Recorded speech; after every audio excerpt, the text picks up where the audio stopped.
Chapter 32, The Old Man at the Dolmen.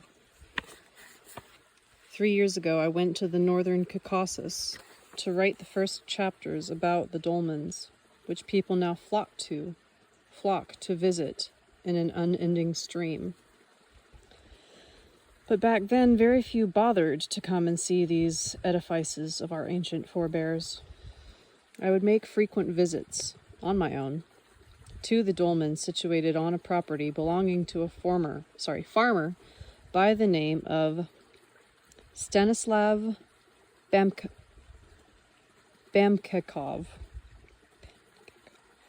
Yes. Bambakov, sorry.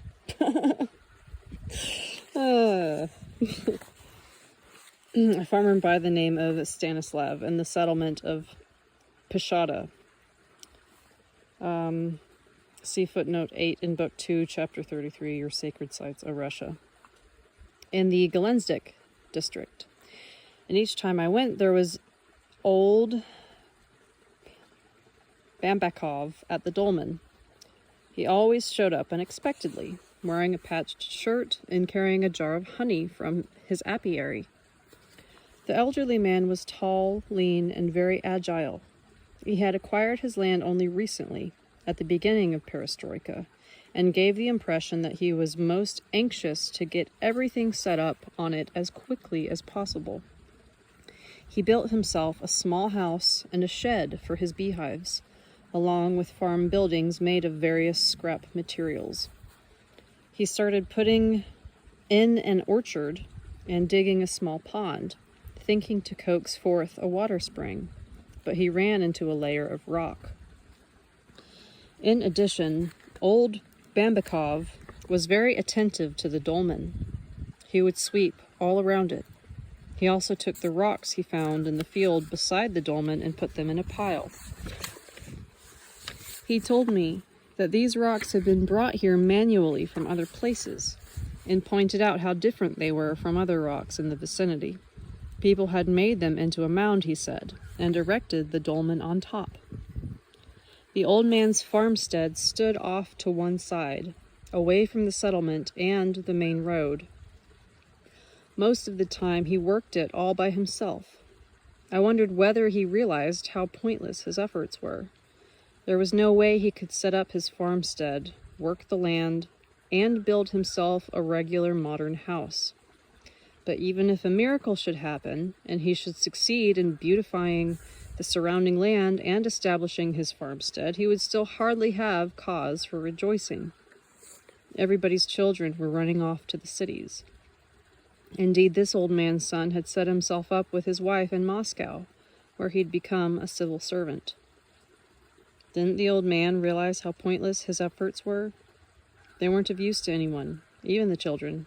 Their father would no doubt have to die with a heavy heart, knowing that his farmstead would go to ruin, knowing that everything would grow over with wild grasses and his bees would swarm out, and the dolmen standing so awkwardly in the middle of his field would once again get covered in garbage.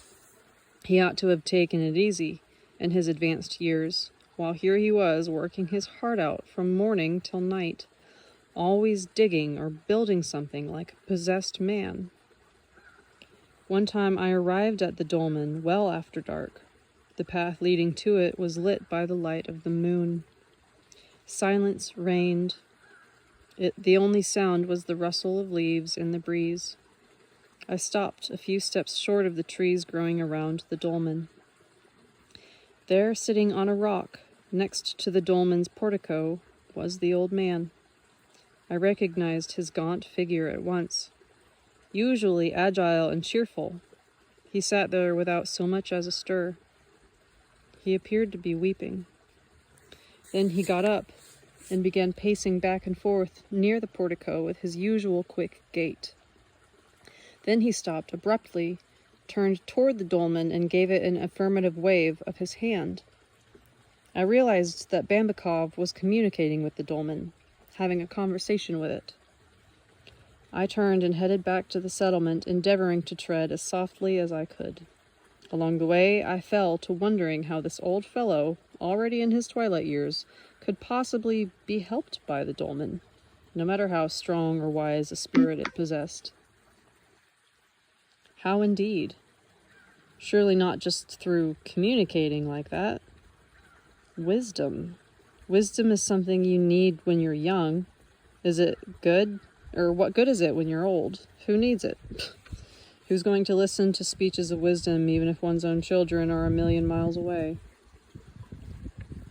Then a year and a half later, during one of my regular visits to Gelensdik, I once again set out for the dolmen on old Bambakov's property.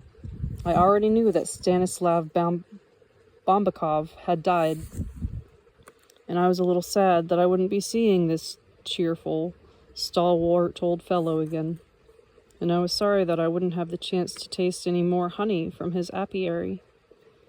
But what worried me the most was the prospect of seeing garbage around the dolmen and the whole place in a state of ruin.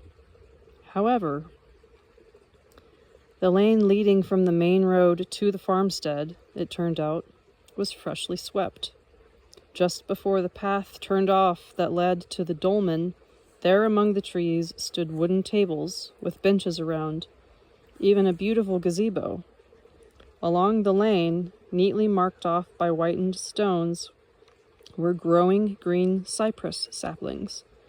Lights burned in the windows of the little house, as well as outside on a lamp post. His son, old Bambakov's son, Sergei Stanislavovich Bambakov, had left Moscow, quit his job, and moved with his wife and son here to his father's homestead. Sergei and I sat at one of the tables underneath the trees. My father rang me in Moscow and asked me to come. I came, looked around, and brought my family, recounted Sergei. And I started working here with my dad. Such a joy it turned out to be, working alongside him. And when he died, there was no way that I could leave this place. No regrets moving here from Moscow? No regrets. And my wife has no regrets either. I thank my father every day for this. We feel a lot more at home here. Have you got some facilities in?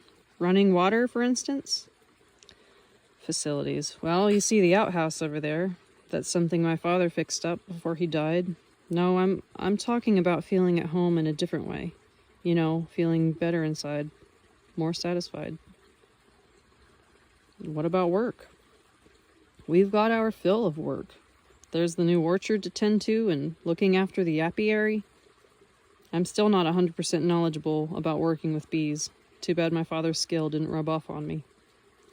More and more people are coming to the dolmen, and every day we greet the touring coaches. My wife's always glad to help out. My father asked me to keep on greeting people, and I greet them.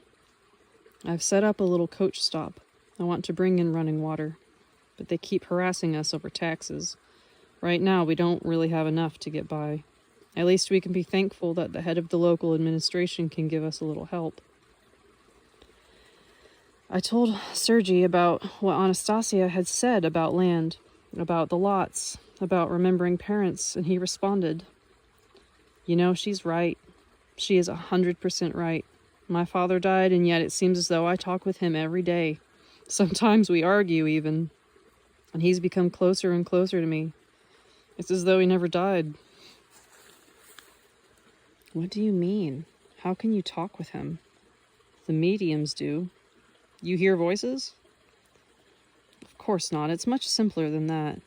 You see that crater over there? He was searching for water and stumbled across a layer of rock. I was going to fill that crater and put another table with benches in its place. And then I thought to myself, what have you done here, dear old dad? You didn't think things through. Now I've got extra work to do. There's so much on my plate already. Only the rains came, and water gushed from the mountain and filled the crater, and it stayed. The water level stayed up for several months. A little pond formed, and I thought, jolly good, Dad. The crater of yours is good for something after all. And now I see there's so many other things he thought of here, and I'm still trying to figure them all out. Can you tell me how he managed to get you to come here, Sergei, all the way from Moscow? What words did he use? As far as I can recall, he used very simple words, ordinary words. I only remember that his words gave me some kind of feelings and desires that I'd never had before. And here I am. Thank you, Dad. What words did old Bambikov learn when he communicated with the dolmen?